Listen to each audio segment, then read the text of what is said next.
वो बिना पीछे देखे भागती जा रही थी। उसकी आंखों से तेजी से आंसू बह रहे थे। जब उसने देखा कि वो शौर्य धनंजय की हवेली से काफ़ी दूर आ चुकी है तो उसने गहरी सांस ली। उसके दिल को सुकून महसूस हुआ कि वो उस डेविल की कैद से आज़ाद हो चुकी है। अभी वो पल भर को रुकी ही थी कि काले रंग की 4 गाड़ियां तेजी से उसकी ओर आईं और उसे घेर कर रुक गईं। वो जो सोच रही थी कि भागने में सफल हो चुकी है, उसे राह फरार मिल चुकी है, लेकिन नहीं जानती थी कि वो एक और बड़ी मुश्किल में फंसने वाली है।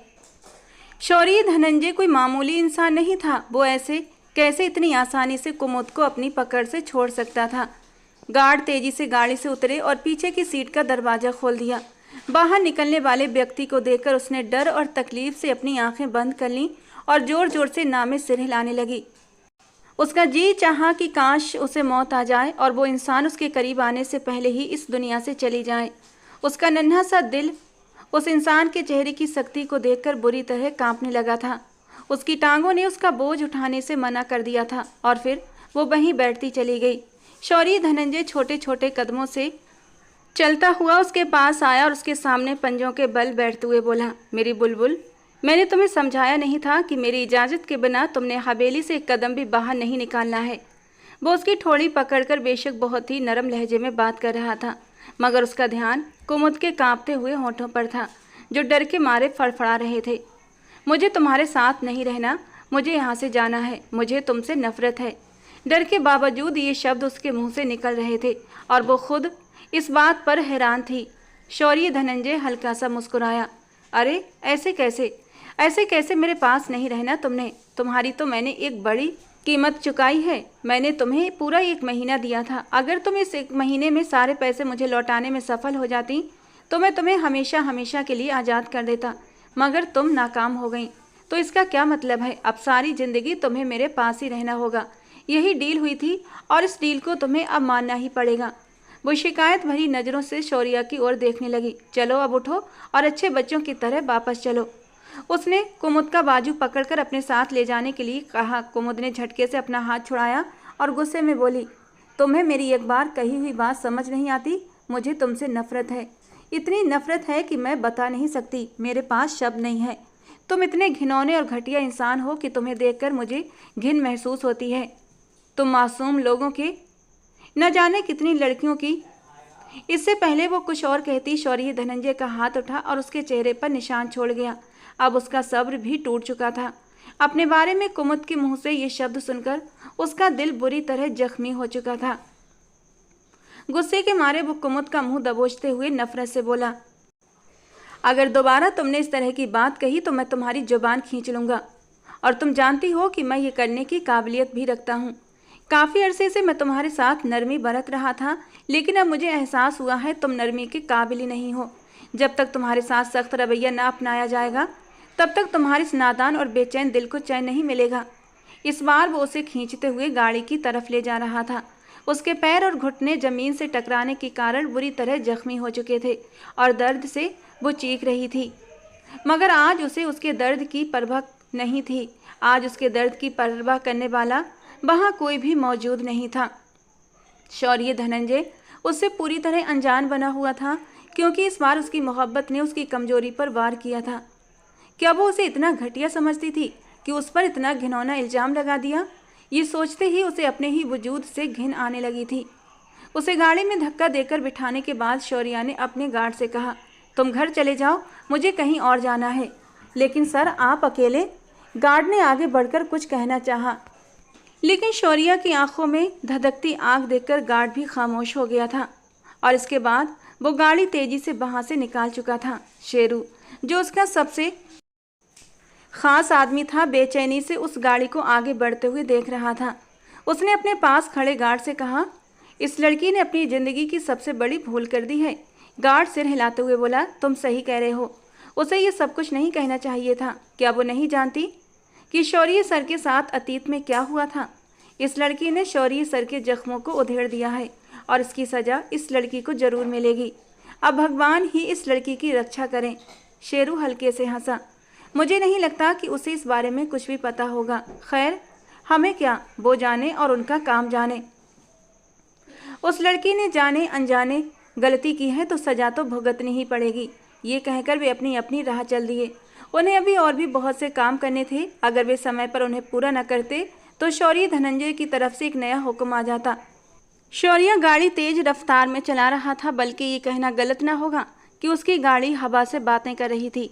सीट बेल्ट लगे होने के बावजूद भी कुमुद बार बार डैशबोर्ड से टकराते टकराते बची थी और ये देखकर कुमुद को अब डर महसूस होने लगा। वो कांपती हुई आवाज़ में बोली, भगवान के लिए गाड़ी थोड़ी धीरे चलाओ, मुझे डर लग रहा है। शौर्य ने ठंडी नज़र से उसे देखा और फिर एक तंज भरी मुस्कान के साथ कहा, डरने की क्या बात है, ज़्यादा से ज़्यादा क्या होगा, हमारा एक्सीडेंट हो जाएगा और हम दोनों एक साथ मर जाएंगे। कुमुद गुस्से से बोली, मैं तुम्हारे साथ हरगिज भी मरना नहीं चाहती। वाह, पहली औरत देख रहा हूँ जिसे अपने पति के साथ मरने में इतनी तकलीफ हो रही है, वरना तो पहले ज़माने में पत्नियाँ अपने पति के साथ ही सती हो जाया करती थीं। लेकिन अफसोस तुम्हारे अंदर बिल्कुल भी पतिव्रता के भाव नहीं हैं। न चाहते हुए भी उसके बोलने का अंदाज कड़वा हो गया था। कुमुद ने गुस्से से उसे जवाब दिया, क्योंकि मैं तुम्हें अपना पति मानती ही नहीं और ना ही कभी मैं तुम्हें अपना पति मानूंगी। तो तुम्हारे लिए पतिव्रता के भाव मन में क्यों पालूं? तुम्हारे लिए तो मेरे मन में बस एक ही भाव है और वो है नफरत का भाव। मरकर भी तुम्हें अपना पति नहीं मानने वाली। शौर्य धनंजय तीखे शब्दों में बोला, इसीलिए तो मनवाने ले जा रहा हूँ, ताकि तुम्हारे छोटे से दिमाग में, जिसमें सिर्फ और सिर्फ भूसा भरा हुआ है, ये बात घुस जाए कि मैं तुम्हारा पति हूँ, तुम पर अपना हक रखता हूँ और जब चाहूँ अपना हक वसूल भी कर सकता हूँ। ये अलग बात है कि मैं अब तक तुम्हारे साथ नरमी बरत रहा हूँ और तुमसे अपना हक वसूल नहीं किया है, लेकिन अब मुझे लगता है कि मैंने तुम्हें टाइम देकर बहुत बड़ी गलती कर दी है। उसकी सख्त आवाज़ सुनकर कुमुद एक पल के लिए डर गई। घबराते हुए बोली, तुम्हारा मतलब क्या है? हमारे बीच एक डील हुई थी कि तुम 2 महीनों तक मेरे करीब भी नहीं आओगे। शौर्य हंसा, मगर उसकी आंखों में गुस्सा भी झलक रहा था। वो डील मैंने इस शर्त पर की थी, अगर तुम चुपचाप अच्छे बच्चों की तरह मेरे साथ रहोगी, जैसा मैं कहूँगा वैसा ही करोगी, और तुमने कहा भी था कि तुम ऐसा ही करोगी, मेरी हर बात मानोगी। मगर ये तुम्हारी तीसरी बार है जब तुमने हवेली से भागने की कोशिश की है, और इस बार तो तुमने मुझसे बदतमीजी भी की है। वो उसकी आंखों में गुस्से की लाली देख रही थी। पिछले 1.5 महीने से मैं ये सब बर्दाश्त कर रहा हूँ, मगर हर मर्द की सहन शक्ति की एक हद होती है, मेरी भी थी और अब वो हद ख़त्म हो चुकी है। अब मुझसे किसी भी नरमी की उम्मीद मत रखना। आज मैं तुम्हारे करीब भी आऊँगा, तुम्हारे खूबसूरत वजूद पर अपनी मोहब्बत की मोहर भी लगाऊंगा और तुम मुझे रोक नहीं सकती। कुमुद ने नफरत से कहा, मुझे तुम जैसे घटिया इंसान से पहले भी कोई उम्मीद नहीं थी, जो लड़कियों का सिर्फ इस्तेमाल करना जानता हो, उसके अलावा उसे और कुछ आता ही ना हो। कुमुद ने फिर उसके ऊपर एक करारा वार किया था, जिस वार को वो सहने की शक्ति नहीं रखता था। शौर्य ने गाड़ी झटके से रोकी और गुस्से से चीखते हुए बोला, अभी और इसी वक्त मेरी गाड़ी से नीचे उतरो। उसकी बात सुनकर कुमुद डर के मारे सिहर उठी थी, क्योंकि चारों ओर घना जंगल था। हवाओं की सरसराहट उस जंगल को और भी भयानक बना रही थी। उसने चारों ओर नज़र दौड़ाई और उसका छोटा सा दिल डर के मारे धक धक करने लगा। कांपती आवाज़ में बोली, ये तुम क्या कर रहे हो? ये तुम क्या कह रहे हो? मैं इस वक्त कहाँ जाऊँगी? शौर्य ने तंज कसते हुए कहा, वहीं जाओ जहाँ तुम पहले जाने के बारे में सोच रही थी।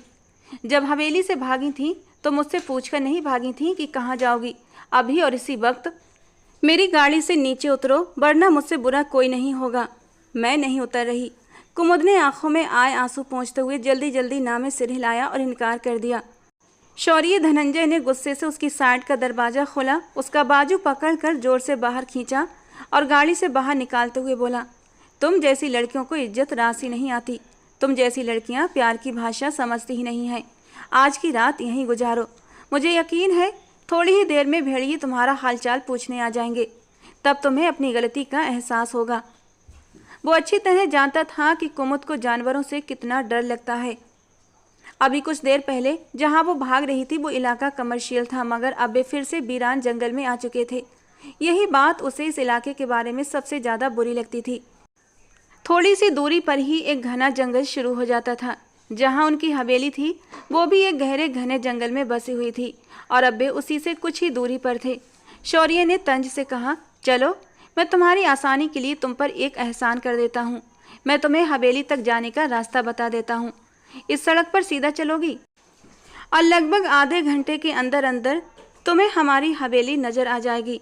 तब तक तुम पर डिपेंड करता है। अगर चाहो तो सारी ज़िंदगी यहीं गुजारो और अगर दिल करे तो मेरे पास वापस लौट आओ। खुले दिल से स्वागत करने के लिए शौर्य धनंजय तैयार रहेगा।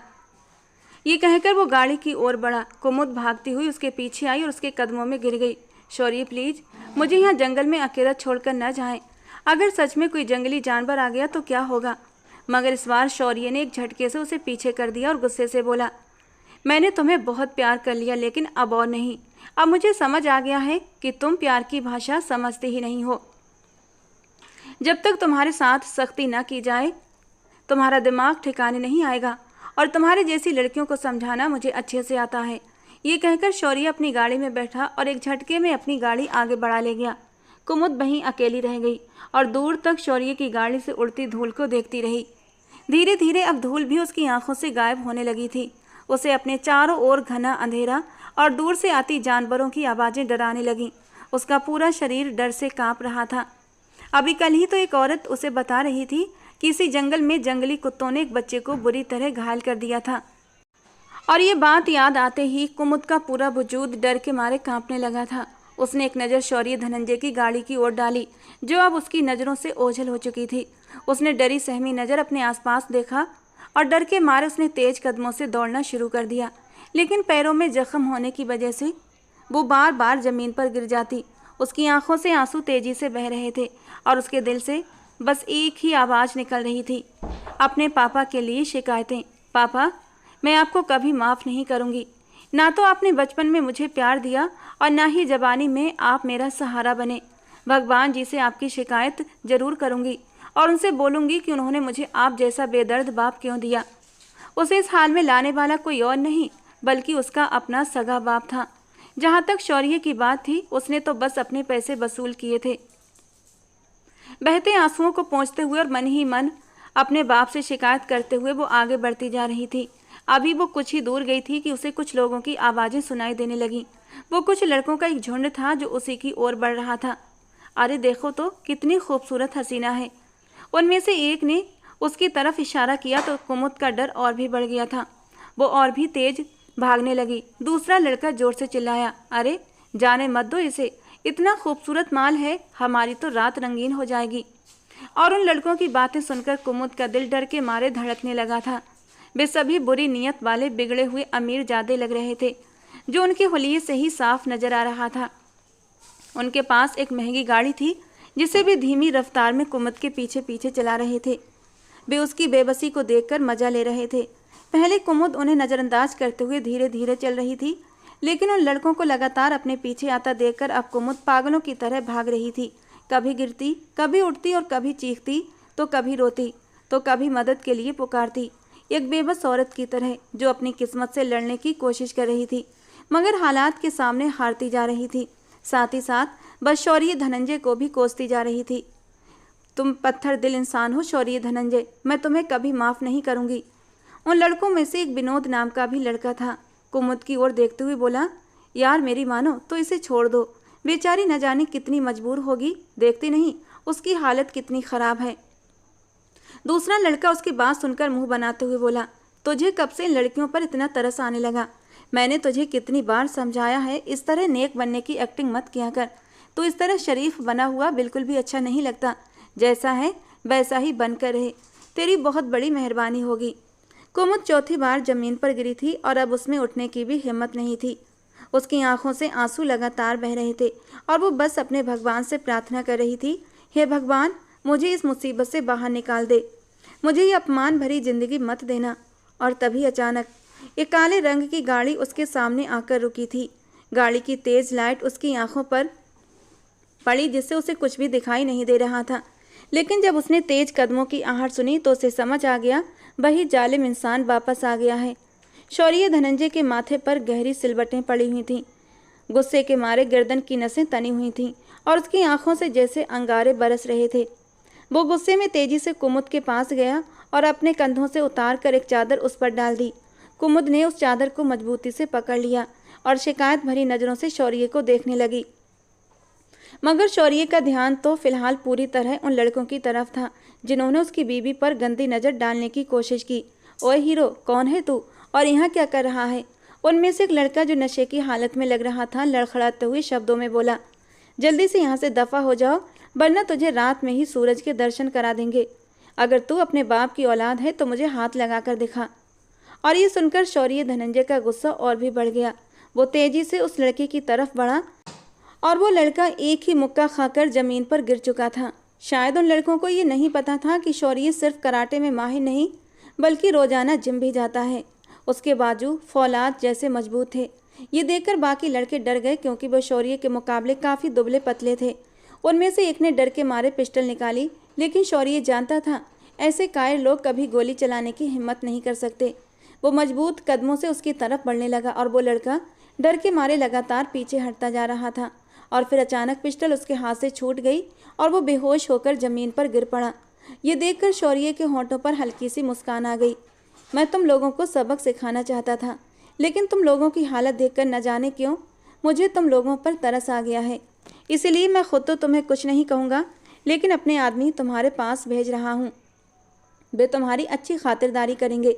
ये कहकर वो तेजी से कुमुद की ओर बढ़ा और उसके गार्ड्स उन लड़कों की ओर बढ़ गए। विनोद बेहद डरा हुआ था। वो गार्ड से डरते हुए पूछने लगा, ये आदमी कौन है? और गार्ड ने ठंडी मुस्कान के साथ जवाब दिया, क्या तुम डेविल को नहीं जानते? ये सुनकर विनोद मेहरा के पैरों तले से जमीन खिसक गई थी। अभी कुछ दिन पहले ही तो उसने अपने पिता से सुना था कि डेविल ने उसके कई आदमियों को मौत के घाट उतार दिया था। तो क्या ये वही डेविल था? वो डरा हुआ भी था, लेकिन उसे बहुत ज़्यादा खुशी भी महसूस हो रही थी, क्योंकि अब उसे उस इंसान की सबसे बड़ी कमजोरी मिल चुकी थी। वो शौर्य धनंजय के गार्ड से बचकर भागने में कामयाब हो चुका था। अब उसे अपने दोस्तों की कोई फिक्र नहीं थी। उसे बस किसी भी तरह ये खबर अपने पिता तक पहुंचानी थी कि अगर हमें उसकी बीवी मिल जाती है तो हम उसे जो चाहे करवा सकते हैं और अपना हर नुकसान पूरा कर सकते हैं। गाड़ी हवेली के बाहर आकर रुकी। उसने कुमुद को बाहर आने के लिए कहा और कुमुद चुपचाप गाड़ी से बाहर उतर आई। कुमुद का हाथ पकड़कर वो हवेली की ओर बढ़ने लगा, लेकिन कुमुद के लिए चलना बहुत ज़्यादा मुश्किल हो रहा था। शौर्य ने एक पल के लिए रुककर कुमुद की ओर देखा था और फिर अगले ही पल उसे अपनी बाहों में उठा लिया। कुमुद ने अपने दोनों बाजू उसकी गर्दन के इर्द गिर्द लिपेट लिए थे। उसका हल्का फुल्का वजूद अपनी बाहों में उठाते ही शौर्या के होंठों पर एक हल्की सी मुस्कान आई थी। जरा सी है नहीं, और हिम्मत देखो इस लड़की की। शौर्य धनंजय से पंगा लेने चली थी। उसने अपनी बाहों को और भी समेट कर कुमुद को अपने करीब किया था। शौर्य को उसकी सांसें अपने सीने पर महसूस हो रही थीं। उसकी सिसकियों की आवाज़ सुनकर उसे तकलीफ भी हो रही थी। वो नहीं चाहता था कि वो इतनी परेशानी से गुजरे। उसका मकसद सिर्फ उसे छोटा सा सबक सिखाना था, छोटी सी डोज देनी थी। बस आप बिल्कुल भी अच्छे नहीं हैं, बहुत बुरे हैं, मैं आपसे नाराज़ हूँ, कुमुद ने सिसकते हुए धीमे लहजे में कहा। मुझे कोई फ़र्क नहीं पड़ता, दूसरी तरफ से ठंडा सा जवाब आया। आपको फ़र्क पड़ता है। अगर आपको वाकई कोई फ़र्क न पड़ता तो आप मेरी मदद करने कभी ना आते, कुमुद ने नाराज़गी से कहा। शौर्य ने गहरी सांस ली और ठहर कर कहा, देखो मेरी बात सुनो। मैंने तुम्हारी मदद इसलिए नहीं की कि मुझे तुमसे कोई प्यार या मोहब्बत हो गई है, बल्कि मैंने ये सिर्फ इसलिए किया क्योंकि तुम मेरी पहुंच में हो, मेरी पत्नी हो, मेरे नाम के साथ जुड़ी हुई हो, और इसीलिए तुम मेरी इज्जत हो। तुम्हारी रक्षा करना मेरा फ़र्ज है, और मेरे अलावा अगर किसी ने भी तुम्हारी तरफ आंख उठाकर देखा तो मैं उसकी आंखें निकाल लूँगा। तुम्हें देखने का हक सिर्फ और सिर्फ मेरी आंखों को है, किसी और को नहीं, समझी तुम? और कुमुद का दिल एक बार फिर अंधेरों में डूब गया था, क्योंकि उसके बोलने के अंदाज से साफ महसूस हो रहा था कि वो कुमुद से प्यार नहीं करता, वो बस उस पर हक जताता है, और यही करने से उसे सुकून भी मिलता है। कुमुद का दिल एक बार फिर टूट गया था। क्या आपको मुझसे कभी भी प्यार नहीं हो सकता? उसने धीमी आवाज़ में पूछा। शौर्य कुछ पल के लिए खामोश रहा।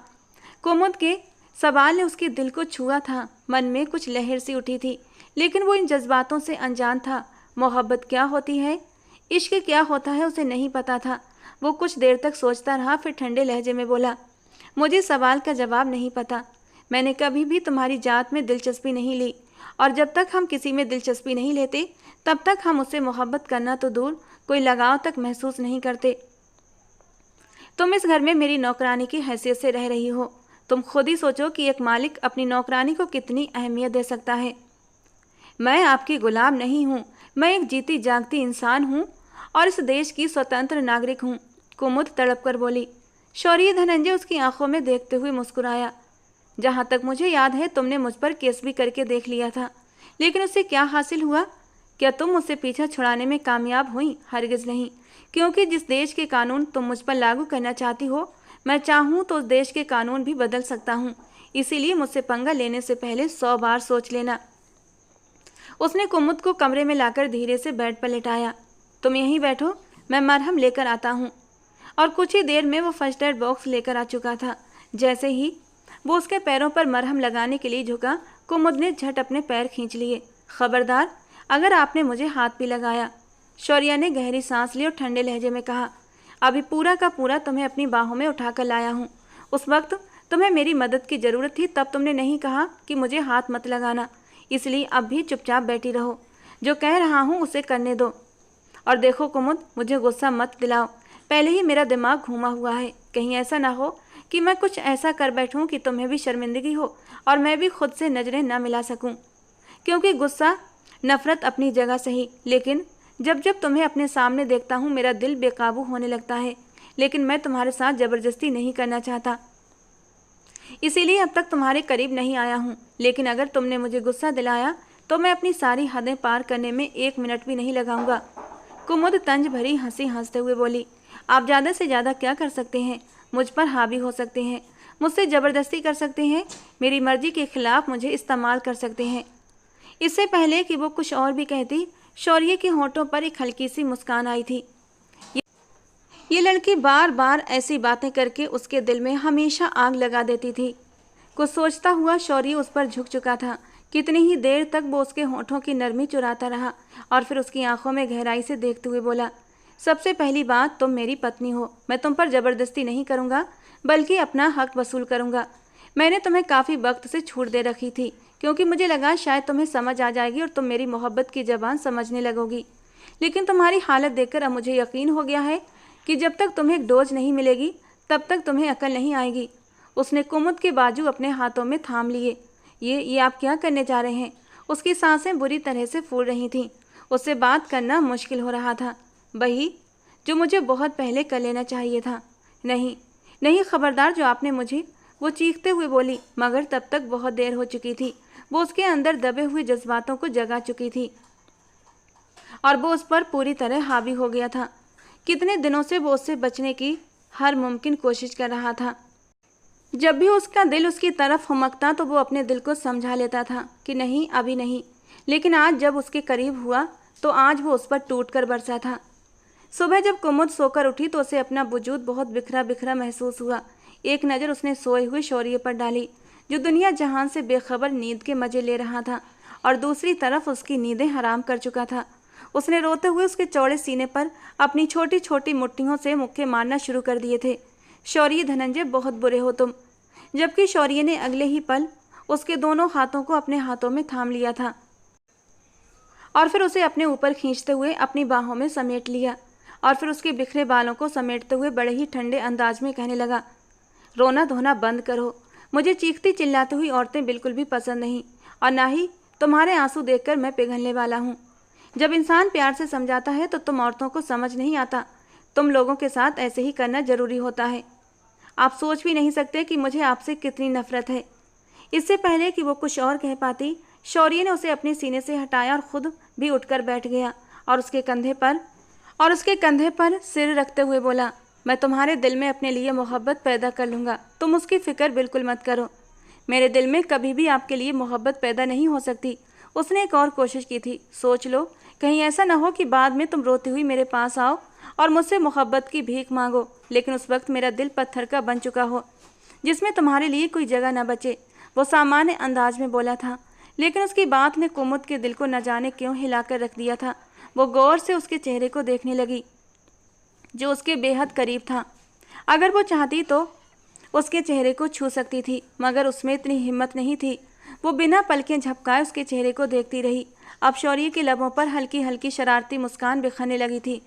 तुम्हारा अपना ही हूँ, जितना चाहो मुझे देख लो, मैं तुम्हें मना नहीं करूँगा। लेकिन प्रॉब्लम ये है, तुम मुझे छुप छुप कर देखती हो और ये बात मुझे बिल्कुल भी अच्छी नहीं लगती। उसके शरारत से बोलने पर कुमुद एक पल के लिए हड़बड़ा गई थी और जल्दी से उसके ऊपर से अपनी नज़रें हटाईं। ऐसी कोई बात नहीं है, मैं आपको क्यों देखूंगी? वो जल्दी से इस बात से मुकर गई थी और इससे पहले लेटकर वो उसकी तरफ से करवट बदलती, शौर्य ने फिर से उसका रुख अपनी ओर कर लिया था। कुमुद, मेरी एक बात कान खोलकर सुन लो। जब मैंने तुमसे शादी की थी तब मेरी नीयत यही थी कि मैं तुम्हें अपनी गुलाम बनाकर ही रखूंगा। जब मन करेगा तुमसे दिल बहलाऊंगा और जब मन करेगा तुम्हें छोड़ दूंगा। लेकिन थोड़ा सा वक्त गुजरा तो मुझे एहसास हुआ कि मैं तुम्हारी जात में दिलचस्पी लेने लगा हूँ। तुम मुझे अच्छी लगने लगी हो।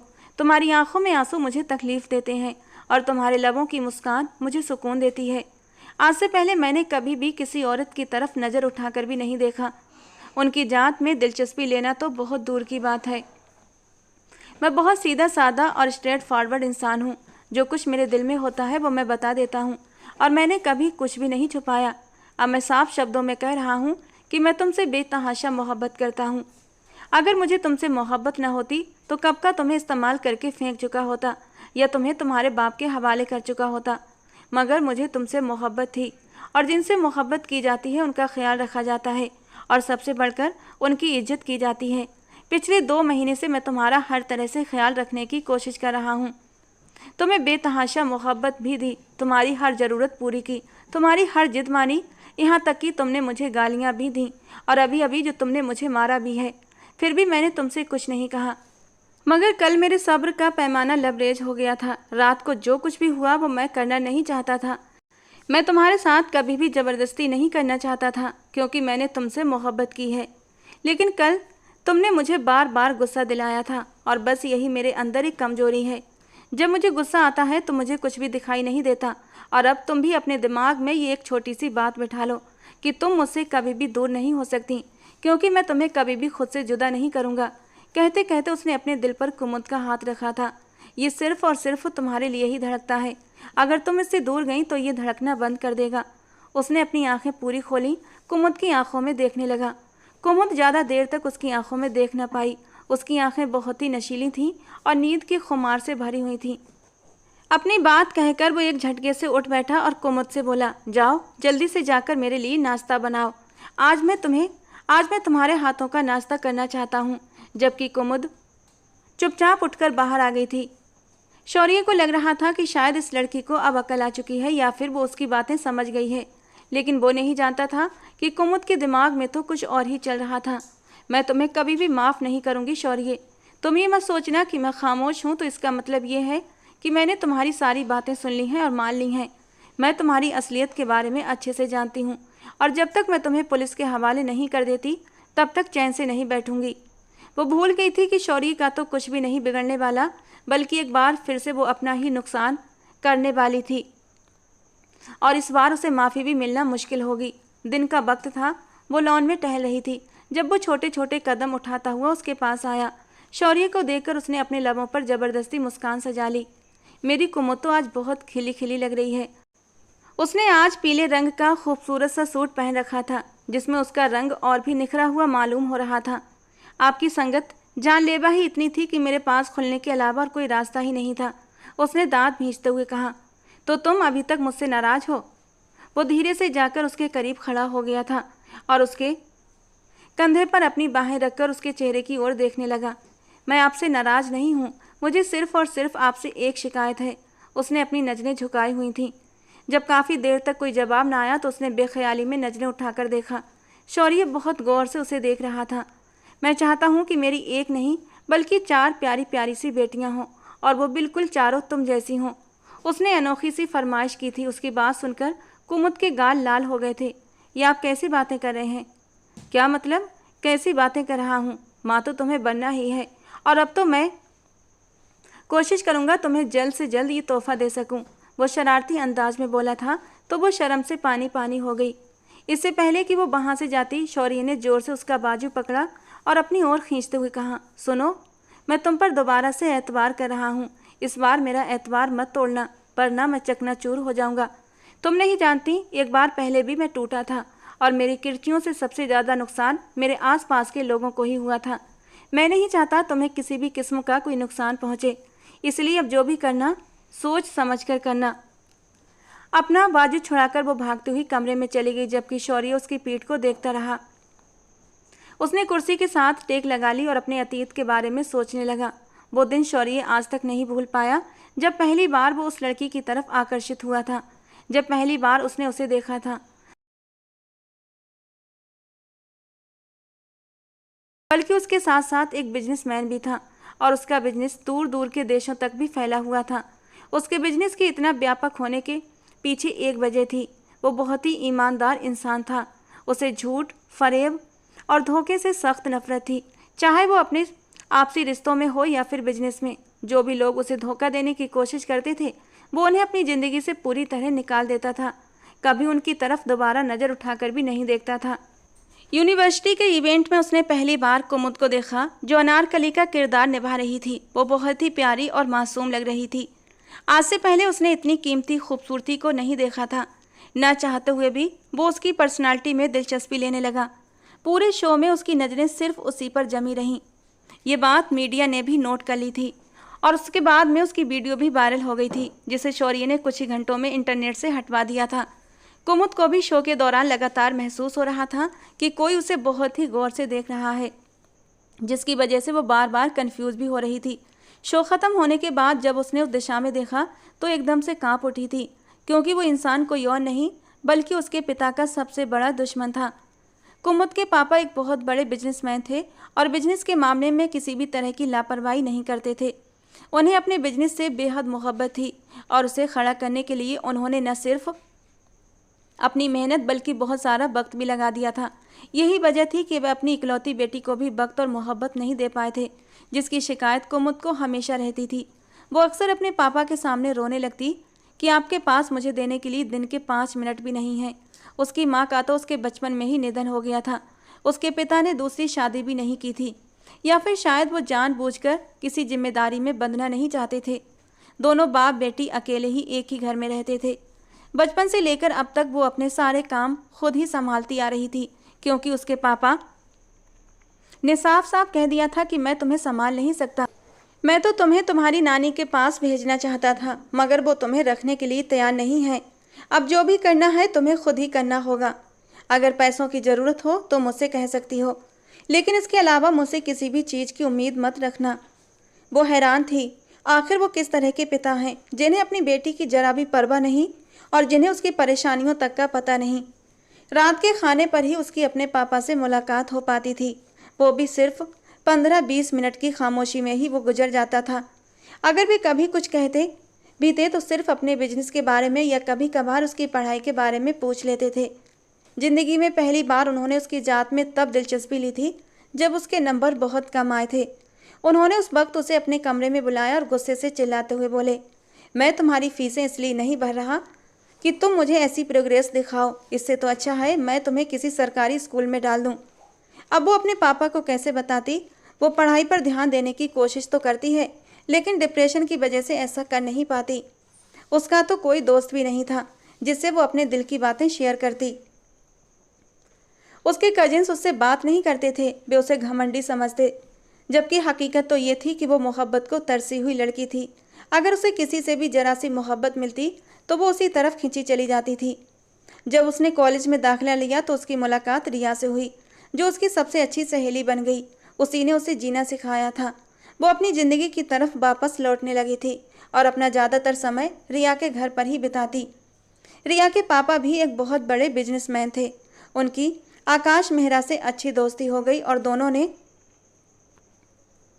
साथ में बिजनेस करने का फैसला कर लिया। मगर थोड़े ही समय बाद रिया के पापा कमलेश आहूजा ने आकाश मेहरा को बिजनेस में धोखा दे दिया और उन पर भारी कर्ज चढ़ गया। ये एक और वजह थी कि वे अपनी बेटी से और भी ज़्यादा दूर हो गए थे। वो इस सब का जिम्मेदार अपनी बेटी को ही समझते थे, हालांकि इसमें उसका कोई कसूर नहीं था। रिया खुद कुमुद के सामने बहुत शर्मिंदा थी और उससे माफ़ी मांगती रहती। इस बिजनेस को दोबारा से स्थापित करने के लिए उन्होंने शौर्य धनंजय से कर्ज लिया था और उससे वादा किया था कि वे 2 महीनों के बाद ही ये कर्ज ब्याज के साथ चुका देंगे। यही पहली बार था जब उनकी मुलाकात शौर्य से हुई थी। 2 महीने गुजर चुके थे, लेकिन उनका बिजनेस संभलने की बजाय और भी डूबता चला गया। मजबूरी में उन्होंने और ज़्यादा कर्ज ले लिया और अब वे पूरी तरह कर्ज में डूब चुके थे। उस लड़की को पहली बार देखने के बाद शौर्य उसके पीछे चला आया ताकि उससे बात कर सके, जबकि कुमुद उसे देखकर गुस्सा हो गई, क्योंकि उसे लड़कों से बात करना बिल्कुल पसंद नहीं था। वो उसे वक्त की बर्बादी समझती थी। शौर्य भी उसे एक फ्लर्टी लड़का ही लगा था। मेरी एक बात तो सुन लो, मुझे तुमसे कुछ कहना है। शौर्य चाहता था वो अपनी मोहब्बत का इजहार अभी और इसी वक्त कर दे, क्योंकि वो कोई भी बात अपने दिल में रखने का आदी नहीं था।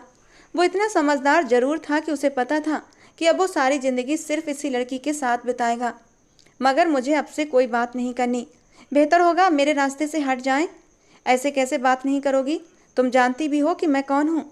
शौर्य का ख़ानदानी घमंड फिर से जाग उठा था। तुम्हारी हरकतें देखकर तो बिल्कुल भी नहीं लगता कि तुम ख़ानदानी हो, क्योंकि अगर तुम ख़ानदानी होते तो कभी भी किसी लड़की के पीछे ना आते और उसे परेशान न करते। ये सुनकर शौर्य का दिमाग गुस्से के मारे भड़क उठा था। वो वैसे भी गुस्से का बहुत तेज था, मगर न जाने क्यों इस लड़की की वजह से खुद को संभाले हुए था। इससे पहले वो वहाँ से जाती, शौर्य ने उसका हाथ पकड़ लिया और बेख्याली में ही कुमुद का हाथ उठा और शौर्य के चेहरे पर निशान छोड़ गया। उसने उंगली उठाकर शौर्य को धमकी देते हुए कहा, आज के बाद मुझे हाथ लगाने से पहले 100 बार सोच लेना, वरना मुझसे बुरा कोई नहीं होगा। ये कहकर वो वहाँ से चली गई। शौर्य के गार्ड्स तेजी से आगे आए और शौर्य के पास आते हुए बोले, साहब अगर आप कहें तो हम उस लड़की को उठा लें। खबरदार, जो तुम लोगों ने ऐसा कुछ भी सोचा। शौर्य ने अब तक अपना हाथ अपने चेहरे पर रखा हुआ था।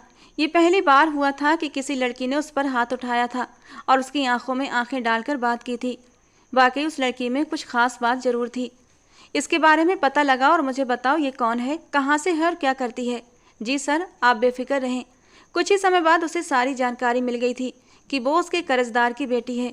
शौर्य के होंठों पर हल्की सी मुस्कान आ गई। सबसे पहले उसने इज्जत के साथ आकाश मेहरा से बात करने का फैसला किया और कहा, आप अपनी बेटी की शादी मुझसे कर दीजिए। ऐसा कैसे हो सकता है? वो अभी बहुत छोटी है और आपसे उम्र में काफ़ी छोटी होगी, कम से कम 12 साल तो छोटी ही होगी। देखो, मेरा दिमाग ख़राब मत करो। इस तरह की बातें मुझे बिल्कुल भी अच्छी नहीं लगती। तुम पहले ही मेरे कर्जदार हो। अगर तुम चाहते हो कि मैं तुम्हारा सारा कर्ज माफ़ कर दूं, तो इस लड़की को मेरे हवाले कर दो। वो इस वक्त ड्राइंग रूम में उसके पापा से बातें कर रहा था, जबकि कुमुद बाहर खड़ी उनकी सारी बातें सुन रही थी। जब उसने ये सब सुना तो ऐसा लगा जैसे उसके पैरों तले से ज़मीन खिसक गई हो। वो तो सोच भी नहीं सकती थी कि इंसान इतना गिरा हुआ हो सकता है कि उसकी मजबूरी का सौदा करने आ पहुंचा। उसके बाप को ब्लैकमेल कर रहा था और जब उसके पिता का जवाब आया तो उसकी आखिरी उम्मीद भी टूट गई। आकाश मेहरा ने कहा, ठीक है, तुम मुझसे शादी कर सकते हो, लेकिन बदले में मुझे एक मोटी रकम भी दोगे, जिससे कि मैं अपना बिजनेस फिर से खड़ा कर सकूं। अरे मेरे प्यारे ससुर साहब, आप टेंशन क्यों लेते हैं? आपको इतना पैसा दूंगा कि आप दूसरा बिजनेस भी शुरू कर सकें। शौर्य खिलखिलाकर हंसते हुए बोला और वहाँ से बाहर निकल गया। दरवाजे के करीब ही कुमुद उसे खड़ी मिली, जो खूंखार नज़रों से उसे घूर रही थी। तुम एक नंबर के घटिया इंसान हो। मैं तुमसे कभी भी शादी नहीं करूँगी। ये बात मुझसे नहीं, बल्कि अपने बाप से जाकर करो, जो तुम्हारा सौदा कर चुके हैं, और अब से तुम मेरी गुलाम हो। शाम को ही आ रहा हूँ अपने आदमियों को लेकर। तुमसे शादी करके हमेशा हमेशा के लिए तुम्हें अपने साथ ले जाऊँगा और कोई भी मुझे रोक नहीं सकेगा, यहाँ तक कि तुम खुद भी नहीं। क्यूट लिटिल गर्ल, वो उसके माथे पर उंगली रखकर उसे पीछे धकेलता हुआ बोला था और गुस्से से उसका मुंह लाल हो गया और शौर्य को यह देखकर बहुत सुकून मिल रहा था। इसके बाद कुमुद अपने पिता के पास गई और चिल्लाते हुए बोली, आप मेरे साथ ऐसा कैसे कर सकते हैं? मैंने तुम्हारे साथ कुछ भी गलत नहीं किया है कुमुद। वो इंसान तुमसे प्यार करता है और तुमसे शादी भी करना चाहता है। तुम उसके साथ बहुत खुश रहोगी। मैंने उसकी आंखों में तुम्हारे लिए मोहब्बत की चमक देखी है। पापा, क्या आप भूल गए? कल रात आपने खुद ही मुझे बताया था कि वो आदमी कितना घटिया है। उस पर गैर कानूनी गतिविधियों के शामिल होने का शक है। इसके अलावा वो लड़कियों की, आप कैसे सोच सकते हैं कि मैं अपने देश के गद्दार से शादी करूंगी?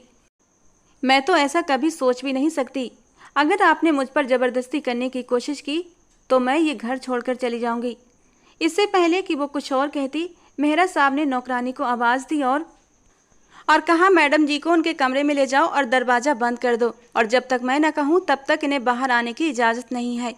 अब ये सिर्फ शादी के वक्त ही बाहर आएगी। नौकरानी उसे खींचते हुए कमरे में ले गई।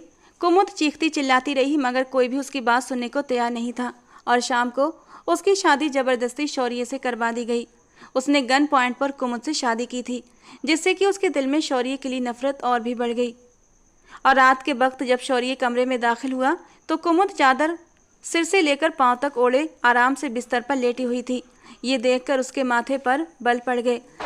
वो तेजी से उसके पास गया और चादर हटाते हुए गुस्से से बोला, ये क्या बदतमीजी है। वो जो थोड़ी देर पहले ही सो गई थी आंखें मलते हुए उठ बैठी। ये बात तो मुझे आपसे पूछनी चाहिए कि क्या बदतमीजी है। आपको दिख नहीं रहा कि मैं सो रही थी? अच्छी तरह दिख रहा है, लेकिन क्या तुम्हें किसी ने तमीज नहीं सिखाई कि सुहागरात को दुल्हन अपने पति का इंतजार करती है और तब तक श्रृंगार नहीं उतारती जब तक कि वो उसकी तारीफ ना कर दे। पहली बात तो ये है मिस्टर कि मैं आपको अपना पति मानती ही नहीं, और दूसरी बात, इससे पहले कि वो आगे कुछ कहती शौर्य उसके ऊपर झुक गया और उसकी बाकी की बात होठों के अंदर ही दम तोड़ चुकी थी। वो बेखुदी में उसके होठों की नरमी चुराने लगा था। अच्छा, पहली बात तो तुम्हारी समझ में आ गई, अब दूसरी बात बताओ कि वो क्या है। वो शरारती अंदाज में बोला, और उसके कांपते हुए वजूद को देखना उसे बहुत अच्छा लग रहा था। वो असल में वो हकलाने लगी थी। उससे बात पूरी करना मुश्किल हो रहा था। शौर्य के नरम होठों का स्पर्श उसे अभी भी अपने होठों पर महसूस हो रहा था। हाँ हाँ, मुझे सुनाई दे रहा है, बोलो आगे। शौर्य फिर से मुस्कुराते हुए बोला, प्लीज मुझसे दूर हो जाओ। अब की बार उसकी आंखों से आंसू निकलने लगे और उसे अपनी बेबसी का एहसास हुआ। उसकी आंखों में आंसू देखकर शौर्य एक पल के लिए घबरा गया और तेजी से उठकर बैठ गया। उसने कभी किसी औरत को इस तरह रोते हुए नहीं देखा था। जब वो छोटा था तभी उसके माँ बाप का देहांत हो गया था। उसकी परवरिश उसके चाचा ने की थी। उसके पापा का बहुत बड़ा बिजनेस था जो उसे विरासत में ही मिला था। उसने उस बिजनेस को बखूबी संभाला भी था। उसके चाचा बहुत ही अच्छे इंसान थे जो सब कुछ उसे सौंप कर दूसरे देश में बस गए थे। शौर्य के पास बेहिसाब दौलत थी, जिसकी वजह से उसके पास ढेरों गार्ड्स और हथियार भी थे। देश में जो भी गैर कानूनी काम होते उसे सबसे पहले शौर्य और पुलिस को जवाब देना पड़ता था। वो अपने देश से बेइंतहा मोहब्बत करता था और अपने देश के लिए वो कुछ भी कर सकता था, मगर उसके बारे में झूठी अफवाहें फैलाई गई थीं, जिनमें से कुछ कुमुद ने भी सुनी थी। यही वजह थी वो उससे नफरत करती थी, लेकिन जहाँ तक औरतों की इज्जत की बात थी तो वो उनका बेहद सम्मान करता था। पिछले महीने भी उसने 2 ट्रकों को छुड़वाया था जिन्हें दूसरे देश में लड़कियों की भेजा जा रहा था, और यहाँ ये लड़की उस पर इल्ज़ाम लगा रही थी कि वो औरतों की इज्जत का दुश्मन है। यही बातें उसे गुस्सा दिलाती थीं और वो चाहता था कि कुमुद के दिल से सारी गलतफहमियां मिटा दे। मैं आपसे एक ज़रूरी बात करना चाहती हूँ। सुहागरात को ही उसने कुछ बातें साफ कर दी थीं। मैं इस रिश्ते के लिए मानसिक रूप से तैयार नहीं हूँ, मुझे थोड़ा वक्त चाहिए। तुम्हें जितना वक्त चाहिए मैं तुम्हें देने के लिए तैयार हूँ, मगर इस दौरान मैं चाहता हूँ कि तुम मेरे साथ वफादारी करो। किसी भी तरह का धोखा मत देना, क्योंकि मुझे धोखेबाज लोगों से सख्त नफरत है। मैं वादा करती हूँ कि कभी भी आपको धोखा नहीं दूंगी। ये बात तो उसने कह दी थी, मगर अगले ही दिन उसने भागने की कोशिश की थी। वो पिछले दरवाजे से बाहर निकल रही थी, लेकिन सामने खड़े शौर्य को देखकर उसके पैरों से जमीन खिसक चुकी थी। नहीं मेरी छोटी सी चूहिया, तुम मेरी इजाज़त के बिना यहाँ से एक कदम भी बाहर नहीं रख सकती। अब अच्छे बच्चों की तरह जल्दी से अंदर जाओ और दोबारा ऐसी कोशिश मत करना। पहली बार तो उसने उसे प्यार से समझाया था। दूसरी बार जब उसने फिर से भागने की कोशिश की तो सजा के तौर पर शौर्य ने उसे स्विमिंग पूल में फेंक दिया था। मगर बाद में जब उसकी तबीयत बिगड़ गई तो वो खुद भी बुरी तरह पछताया था। लेकिन कुमुद थी कि मानने का नाम ही नहीं ले रही थी। शौर्य ने एक बार फिर उसे माफ़ कर दिया था और उसने खुद भी माफ़ी मांगी थी। देखो, मेरे अपनाने का तरीका थोड़ा गलत था। मुझे तुमसे ज़बरदस्ती नहीं करनी चाहिए थी, लेकिन मैं क्या करता। मैंने कभी किसी लड़की का हाथ मांगा ही नहीं। बस तुम मुझे अच्छी लग गई और मैं तुम्हें मांगने तुम्हारे घर चला गया, और जैसा मुझे सही लगा मैंने तुमसे शादी कर ली। उसने बड़ी मासूमियत से कहा था कि कुमुद न चाहते हुए भी हंस पड़ी थी। वो गलत तो नहीं कह रहा था। उसने आज तक किसी लड़की में दिलचस्पी नहीं ली थी और ना ही वो इस तरह की औपचारिकताओं को समझता था। जब भी उसने कुछ किया था तो अपने तरीके से किया था। इस बार भी उसने डंके की चोट पर अपनी मोहब्बत से शादी की थी। दिन तेजी से बीत रहे थे। अब कुमुद उसकी मौजूदगी में हल्की हल्की दिलचस्पी लेने लगी थी। शायद वो समझ चुकी थी उसके साथ रहने के अलावा उसके पास कोई और रास्ता नहीं था। हर रात शौर्य उसे अपने साथ वॉक पर ले जाता।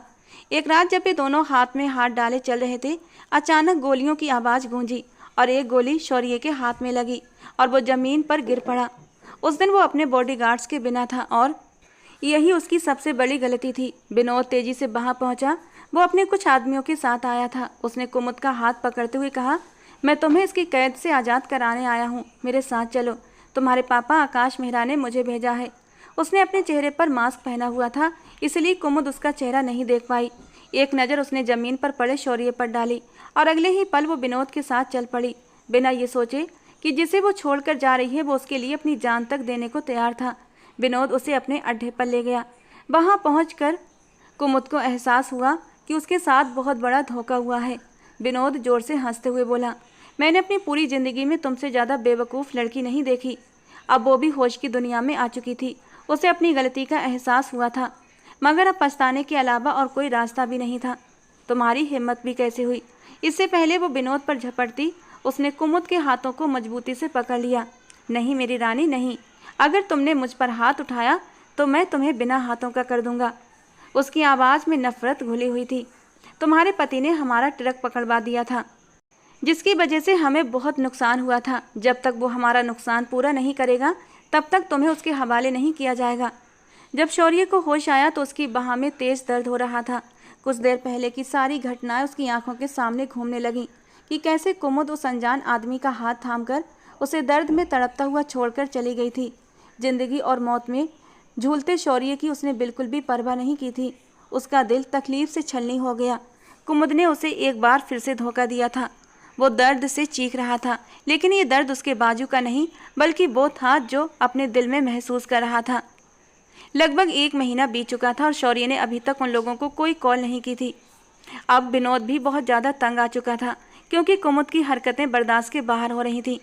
मैंने तुम्हारी बीवी को अपने कब्जे में रखा हुआ है, तो उसे अपने कब्जे में ही रहने दो, शौर्य ने लापरवाही से कहा। इसका क्या मतलब है? विनोद के तो पसीने छूट गए थे। मतलब साफ है, मुझे उसकी ज़रूरत नहीं। तुम उसके साथ जो चाहे वैसा कर सकते हो। वो हद से ज़्यादा सुकून में था। तुम्हें अंदाज़ा भी है कि तुम क्या कह रहे हो? विनोद ने बेचैनी से कहा। हाँ, मुझे अच्छी तरह अंदाज़ा है। अब वो तुम्हारी हुई, उसके साथ जो चाहे करो। स्पीकर ऑन था और ये सारी बातें कुमुद खुद भी सुन रही थी। उसकी आंखों से आंसू तेजी से बहने लगे। उसका गुस्सा बढ़ता जा रहा था। अब विनोद भी पूरी तरह तंग आ चुका था। ठीक है, जब इसके पति ने खुली इजाज़त दे दी तो इसका फ़ायदा उठा लूँ, वरना मैं तो इसके पति को ब्लैकमेल करने की खातिर अब तक इसके करीब भी नहीं गया था।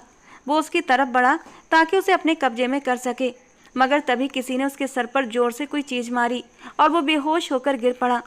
वो व्यक्ति नकाब में था। उसने कुमुद से कहा, आप जल्दी से यहाँ से भाग जाएं। कुमुद वहाँ से भागने में कामयाब हो गई और जब वो अपने घर पहुँची तो सीधा अपने कमरे में गई और शौर्य का गिरेबान पकड़कर झकझोरते हुए चिल्लाई, तुम कितने गिरे हुए इंसान हो। शौर्य ने ठंडे लहजे में कहा, देखो लड़की, मेरा गिरेबान छोड़ो। अब तुम्हें मुझसे कोई हक नहीं। मैं तुमसे पूछ रही हूँ कि तुमने मेरी मदद की कोशिश क्यों नहीं की? क्यों करता? जब तुम मुझे मरने के लिए वहाँ छोड़ गई थी तो मैंने भी फैसला कर लिया कि तुम्हें वहीं छोड़ दूँ। कुमुद ज़मीन पर बैठ गई और फूट फूट कर रोने लगी। ना तो तुम मुझसे मोहब्बत करते हो और ना ही मेरे पापा मुझसे मोहब्बत करते हैं। मुझसे कोई भी प्यार नहीं करता। पहले पापा ने मुझे छोड़ दिया, उन्हें मेरी कोई परवाह नहीं थी, और अब तुमने भी मुझे छोड़ दिया। शौर्य ने गहरी सांस ली और धीमी आवाज़ में कहा, तुम जानती हो कि तुम मेरे साथ चाहे जितनी भी ज्यादती कर लो, मगर तुम्हारे आंसू फिर भी मुझसे बर्दाश्त नहीं होते। मेरा दिल दुखता है। आंसू बहाना बंद करो, मुझे तकलीफ़ हो रही है। वो एक पल के लिए रुका और फिर गंभीर लहजे में बोला, जिस इंसान ने तुम्हें वहाँ से छुड़वाया उसे मैंने ही वहाँ भेजा था। वो 24 घंटे तुम्हारे ही साथ रहता था ताकि तुम्हें किसी तरह का नुकसान न पहुँचे। जहाँ तक उस घटिया इंसान की मांगों का सवाल था तो मैं मरकर भी पूरा नहीं कर सकता था। अगर मैं चाहता तो अगले ही दिन तुम्हें वहाँ से निकलवा सकता था, लेकिन मैं ये देखना चाहता था तुम खुद सच्चाई जानने के बाद क्या करोगी। शौर्य की आंखों में सुकून झलक रहा था। और तुम यकीन नहीं कर सकती, तुम्हें यह देखकर मुझे कितनी खुशी महसूस हो रही है। अगर तुम चाहती तो अपने पापा के पास भी जा सकती थी, मगर तुम मेरे पास आई। उसके लबों पर हल्की मुस्कान आ गई थी। असल में शौर्य ने तो उसे उसी दिन माफ़ कर दिया था। वो जानता था कुमुद अभी छोटी है, नादान है, जबकि वो खुद समझदार था और उसने समझदारी का सबूत भी दिया था। कुमुद ने आंखों में दृढ़ता के साथ कहा, मैं आपसे पक्का वादा करती हूँ कि अब कभी भी आपको धोखा नहीं दूंगी। शौर्य हल्के से मुस्कुराया। शौर्य की जान, आपका हम पर बहुत बड़ा एहसान होगा। उसके ये कहते ही कुमुद खिलखिलाकर हंस पड़ी थी। शौर्य की मुस्कुराहट देखकर कुमुद को यकीन नहीं हो रहा था कि ये वही शौर्य है जो कुछ दिन पहले तक उससे इतना नाराज था। उसने एक लंबी सांस ली और नजरें झुका लीं। कुमुद, शौर्य ने धीरे से पुकारा। उसकी आवाज़ में एक अजीब सा अपनापन था। अब जब तुमने वादा कर ही लिया है तो मुझे कभी धोखा नहीं दोगी ना? तो एक और वादा करो। शौर्य ने उसकी ठोड़ी हल्के से ऊपर उठाते हुए कहा कि तुम अब मुझसे दूर जाने की कभी कोशिश नहीं करोगी। कुमुद ने नजरें फेर लीं। मुझे सोचने दो, उसने धीरे से कहा। शौर्य हल्का सा हंसा। सोचने के लिए नहीं, वादा करने के लिए कहा है। और कुमुद कुछ नहीं बोली, वो बस उसके चेहरे की गहराइयों को देखती रही। शौर्य ने उसकी हथेलियों को अपने हाथों में लिया और नरमी से दबाया। कुमुद, मैं तुम्हें तकलीफ नहीं देना चाहता। मैं चाहता हूँ तुम अपनी मर्जी से मेरे पास रहो। उसकी बातों में जो सच्चाई थी उसने कुमुद के दिल को झंझोड़ दिया। मैं पूरी कोशिश करूंगी कि तुम्हें कोई दुख न दूं, कुमुद ने धीमे से कहा और उसके सीने पर सर रख दिया और शौर्य ने उसे अपनी पनाहों में समेट लिया। तो दोस्तों, आज की हमारी कहानी आपको कैसी लगी कमेंट बॉक्स में ज़रूर बताना। पसंद आई हो तो प्लीज़ लाइक करना। रोज़ एक नई कहानी सुनने के लिए हमारे चैनल को सब्सक्राइब करना। मिलते हैं दोस्तों अगली किसी नई रोमांटिक कहानी के साथ। काशान छुट्टी पर आया था और कोमल उससे छुपती फिर रही थी। जबकि काशान कितने अरमान सजाकर आया था कोमल के लिए, लेकिन कोमल तो उसके हाथ ही नहीं लग रही थी। फौजी ट्रेनिंग पूरी करके वो पहली बार घर लौटा था। काशान कोमल के इस रवैये पर हद से ज़्यादा परेशान था। वो तो कोमल के कहने पर ही अपने पापा का बिजनेस छोड़कर कमीशन्ड ऑफिसर बनने गया था। अगले दिन जब काशान सोकर उठा तो ताया जी के पोर्शन में काफ़ी चहल पहल थी। वो जैसे ही वहाँ पहुँचा उसको लगा कि जैसे कुछ गलत होने जा रहा है। वो दरवाजे में पत्थर बना खड़ा था जब कोमल को सजा धजाकर सोफे पर लाकर बिठाया गया। वो गुस्से से आगे बढ़ने ही वाला था जब उसकी नज़र कोमल के साथ बैठे शहरियार पर पड़ी, जो कोई और नहीं बल्कि छोड़िए, मुझे दर्द हो रहा है। मैं आपकी खरीदी हुई गुलाम नहीं हूँ, एक जीती जागती इंसान हूँ। मैं जो चाहूँ कर सकती हूँ, छोड़िए मेरा हाथ। वो उस वक्त मेहंदी की दुल्हन बनी हुई थी। कलाइयों में लाल और सफ़ेद फूलों के गजरे थे। कांच की चूड़ियाँ जो उसकी माँ ने बड़े प्यार से पहनाई थीं, वे चूर चूर होकर फर्श पर गिर रही थीं। मगर सामने खड़ा शख्स बिना किसी लिहाज के उसकी कलाई को जोर से पकड़कर दीवार से लगा चुका था। क्यों किया तुमने मेरे साथ ऐसा? क्या बिगाड़ा है मैंने तुम्हारा? बताओ ना, कहाँ गलती हुई मुझसे? तुम जो कहोगी मैं करने को तैयार हूँ। मुझे बताओ, मैंने ऐसा कौन सा गुनाह कर दिया कि तुम मुझे इतनी बड़ी सज़ा दे रही हो? अभी तक, आज के दिन तक तुमने जो कुछ भी कहा मैंने किया, फिर क्यों तुम मेरे अलावा किसी और की हो रही हो? वो बुरी तरह टूट चुका था। देखो, मैं मर जाऊंगा तुम्हारे बिना। मैं तुम्हारे बिना ज़िंदगी का तसव्वुर भी नहीं कर सकता। वो मेहंदी की दुल्हन थी और उस वक्त ये जज्बातों के हाथों मजबूर लड़का उसके कमरे में मौजूद था। किसी भी वक्त उसकी सहेली या फिर उसकी माँ आ सकती थी। आखिर उसे बाहर मेहमानों के बीच रस्मों के लिए भी तो ले जाना था। सारी चूड़ियाँ टूट कर गिर चुकी थीं, तो कुछ उसकी कलाई में भी चुभी हुई थीं। आंखों में आंसू लिए वो सिसक रही थी ताकि मेकअप ख़राब ना हो। बड़ी मुश्किल से हिम्मत जमा करके उसने कहा, देखिए, ये मेरी ज़िंदगी है और मेरे फ़ैसले हैं। जब तक आप मुझे पसंद थे सब ठीक था, लेकिन जैसे ही आप कुछ पल के लिए मेरी नज़रों से ओझल हुए, मुझे एहसास हुआ कि शायद मैं गलत थी। आपसे तो मुझे कभी मोहब्बत थी ही नहीं। मुझे जिससे मोहब्बत है और अब मैं उसी से शादी करने जा रही हूँ। तो बेहतर होगा कि आप भी मुझे भूल जाएं और अपनी ज़िंदगी में आगे बढ़ जाएं। बेहद सख्त लहजे में वो ये बात कह तो चुकी थी, लेकिन ये नहीं सोच पाई कि सामने खड़ा वो शख्स जो उसकी खातिर अपनी जान तक देने को तैयार था, उसके दिल पर क्या गुजरेगी। वो नामे सिर हिलाने लगा। आंखों में आंसू थे जो अब बहकर गालों तक आ चुके थे। वो बस एक ही बात कह रहा था, नहीं, ये तुम नहीं हो सकती, ये तुम हो ही नहीं सकती। तुम तो मुझसे मोहब्बत नहीं इश्क करती थी। मैं नहीं मानता कि तुम मेरी कोमल हो। मैं तुम्हारी रग रग से वाकिफ़ हूँ। तुम्हें किसी ने मजबूर किया है ना? बताओ, कौन है वो जो तुम्हें मुझसे दूर कर रहा है? मैं उसकी जान ले लूँगा, कुछ भी कर डालूँगा, लेकिन तुम्हें खुद से जुदा नहीं होने दूँगा। मुझे किसी इज्जत या बदनामी की परवाह नहीं है। तुम मुझे अभी के अभी उसका नाम बताओ। मगर इस बार उसने एक झटके से अपनी बाँह छुड़ाई। वो दोनों हाथों से उसके सीने पर धक्का देकर उसे खुद से दूर कर चुकी थी। शायद इतनी नफरत बर्दाश्त करना उसके बस में नहीं था। बेहद हैरानगी और अविश्वास से उसने अपनी मोहब्बत को देखा था, जो अब कह रही थी, जाओ यहाँ से, मर जाओ, लेकिन दोबारा कभी मेरे सामने मत आना, समझे? तुम नहीं रह सकते मेरे बिना तो जाकर मर जाओ या फिर मुझे मार दो। ये वो शब्द थे जिन्हें सुनकर वो आंखें मीच चुका था। आंखें बंद करते ही कई मंजर किसी फिल्म की तरह उसके सामने लहराने लगे। कोई ऐसे कैसे बदल सकता है जिस तरह ये बदली थी? वो उसके कहने पर आज तक क्या कुछ नहीं करता आया था। उसके मुंह से बात निकलती और वो पूरा करने के लिए आखिरी हद तक जाने को तैयार रहता था। उसी के कहने पर तो वो ट्रेनिंग के लिए गया था। हालांकि कभी भी उसका रुझान मिलिट्री की तरफ नहीं था। वो तो अपने पापा के साथ मिलकर बिजनेस करना चाहता था। लेकिन कोमल को मिलिट्री वाले बहुत पसंद थे और वो कहती, काशान, मैं शादी करूंगी तो मिलिट्री वाले से ही, इसीलिए अभी भी वक्त है, तुम खुद एक फ़ौजी बन जाओ तो मुझे पा सकते हो, वरना मुझे भूल जाओ। वो ये बात शरारत में कहती थी, लेकिन काशान को ये कहाँ गवारा था कि उसकी कोमल उसके लिए ये शब्द कहे और मजाक में भी ये बात करे। उसकी ख्वाहिश को सामने रखते हुए वो ट्रेनिंग पर चला गया था। लेकिन जब वापस आया तो ऐसा सरप्राइज़ उसे मिला कि जिस मोहब्बत की खातिर वो सारी सख्तियाँ बर्दाश्त कर रहा था, वही मोहब्बत अब उससे बेगानी हो चुकी थी। घर में शहनाइयाँ बज रही थीं, ढोलकियों पर टप्पे गाए जा रहे थे। एक और औरतों की महफिल थी तो दूसरी ओर मर्दों की। सब लोग खुश थे, खुशियों में शामिल थे, मगर वो अपनी आंखों में आए आंसुओं को छुपाता हुआ टूटे हुए अंदाज में घर से बाहर निकल गया। किसी ने भी इस बात पर ध्यान नहीं दिया था कि वो कहाँ जा रहा है।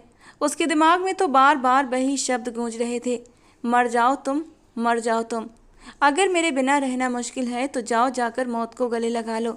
और शायद अब वो मौत को ही गले लगाने जा रहा था। सुबह सुबह आज अहमद बिला में काफ़ी गहमा गहमी थी।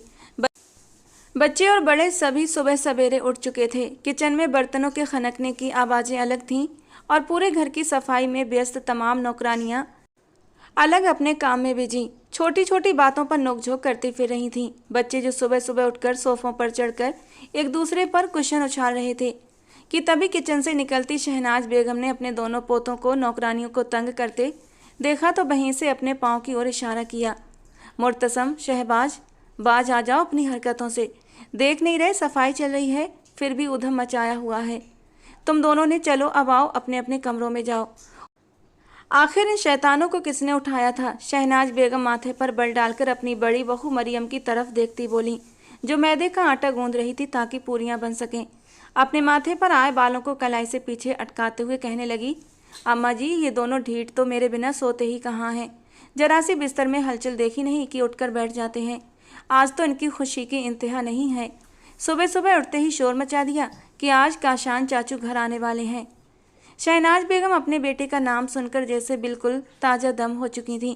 चलती चलती अपने दोनों पोतों के पास आईं, जो दादी को देखकर उनके कंधों पर चढ़ गए थे। शहनाज बेगम में तो इतनी हिम्मत ही नहीं थी कि अपने शरारती पोतों का वजन बर्दाश्त कर सकें। झट से सोफे पर गिरने वाले अंदाज में बैठी और कहने लगीं, जिस कदर तुम दोनों शरारती हो ना, मुझे हार्ट अटैक दिलवाओगी एक दिन। वो दोनों पोतों को बाजुओं से पकड़कर अपने पास लगा चुकी थीं और उन्हें नकली डांट लगा रही थीं कि तभी कमरे से हाथ में तस्बीह घुमाते हुए अहमद साहब भी चले आए थे। मुस्कुराकर कहने लगे, अरे बेगम, अभी तो सिर्फ तुम्हारे एक बेटे की औलाद है और तुम्हारी ये हालत हो गई।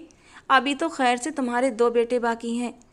जब उनकी भी औलाद होगी तब तुम्हारा क्या हाल होगा।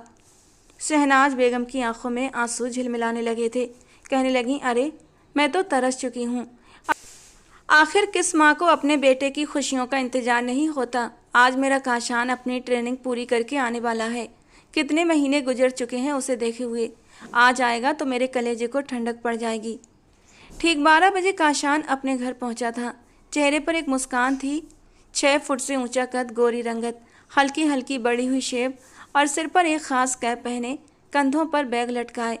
जब वो लॉन्ज में दाखिल हुआ तो शहनाज बेगम दौड़ी दौड़ी आगे आई और जाकर अपने बेटे को अपने सीने से लगा लिया। हर कोई एक दूसरे को मुबारकबाद दे रहा था।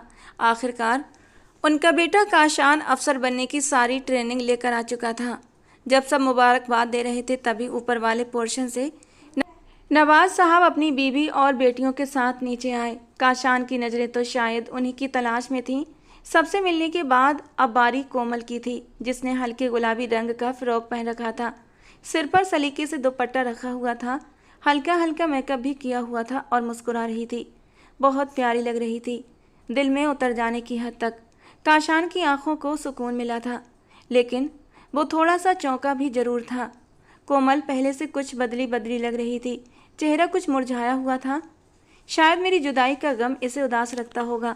काशान ने अपने दिल को तसल्ली दी और हल्के से मुस्कुरा दिया। जैसे ही काशान उसके सामने गया तो उसने मुस्कुराते हुए सबसे पहले उसे मुबारकबाद दी और फिर अपना हाथ आगे बढ़ा दिया। कोमल ने भी अपना हाथ आगे बढ़ा दिया। काशान ने उसके हाथ मिलाए तो वो जैसे उस स्पर्श को तरस चुका था। इस नरम और सुकून भरे स्पर्श ने जैसे उसकी सारी थकान मिटा दी थी। अभी बहुत से गिले शिकवे थे जो वो कोमल से करना चाहता था, लेकिन सबके सामने नहीं। उस वक्त सबकी नज़रों का केंद्र काशान ही था। वो थोड़ा झुककर कोमल की आंखों के सामने आया और उसके कान में धीरे से कहा, तुमसे तो मैं अलग से हिसाब लूँगा। बहुत तड़पाया है तुमने मुझे। थोड़े दिन दूर किया हुआ तुमने तो अपनी आंखें ही सर पर रख लीं। कोमल उसके ये शब्द सुनकर थोड़ी हड़बड़ा गई थी, जबकि काशान अंदर दाखिल हुआ और सबके साथ आकर बैठ गया। आज अहमद साहब ने अपने बड़े भाई नवाज साहब की भी दावत अपने ही घर पर रखी हुई थी। दोनों भाई और उनके बच्चे एक साथ डाइनिंग टेबल पर बैठकर खाना खा रहे थे। हल्की फुल्की बातचीत भी चल रही थी। कोमल उस वक्त काशान के बिल्कुल सामने बैठी थी। कुछ देर बाद ही मेहमान मिलने के लिए फिर घर आने लगे। मुबारकबाद का सिलसिला चलता रहा और कोमल से दोबारा काशान की बात नहीं हो पाई। वो बस किसी भी तरह से कोमल से अकेले में मिलकर सारे गिले शिकवे मिटाना चाहता था। उससे बात करना चाहता था कि आखिर क्यों वो उससे इतनी बेरुखी दिखाती रही। वो वहाँ पर उसके लिए तड़प रहा था और कोमल नखरे पर नखरे दिखा रही थी। कहीं रात को जाकर मेहमानों की भीड़ कम हुई थी और यही सही मौका था जब काशान ने सोचा कि वो ऊपर पोर्शन में जाकर कोमल से कुछ देर के लिए मुलाकात करेगा। लेकिन तभी उसके चाचू ने उसे बुला लिया। मरता क्या न करता, उनके पास जाकर बैठ गया। लॉन में सभी बड़े मौजूद थे। काशान भी बैठा अपने दोनों भाइयों के साथ बातों में बिजी था। चाय की चुस्कियां ली जा रही थीं और काशान ट्रेनिंग के दौरान हुए कुछ मज़ेदार वाक़यों के बारे में बता रहा था। रात के करीब 10:30 बजे महफिल ख़त्म की गई थी। उस वक्त अगर काशान ऊपर पोर्शन में जाता तो यकीनन अच्छा नहीं लगता, लेकिन फिर भी दिल के हाथों ऐसा मजबूर था कि खुद पर काबू नहीं रख पाया। मोबाइल पर पहले तो व्हाट्सएप पर कोमल को कुछ मैसेज किए, तुम नीचे आ रही हो या फिर मैं ऊपर आ जाऊं। कोमल ने मैसेज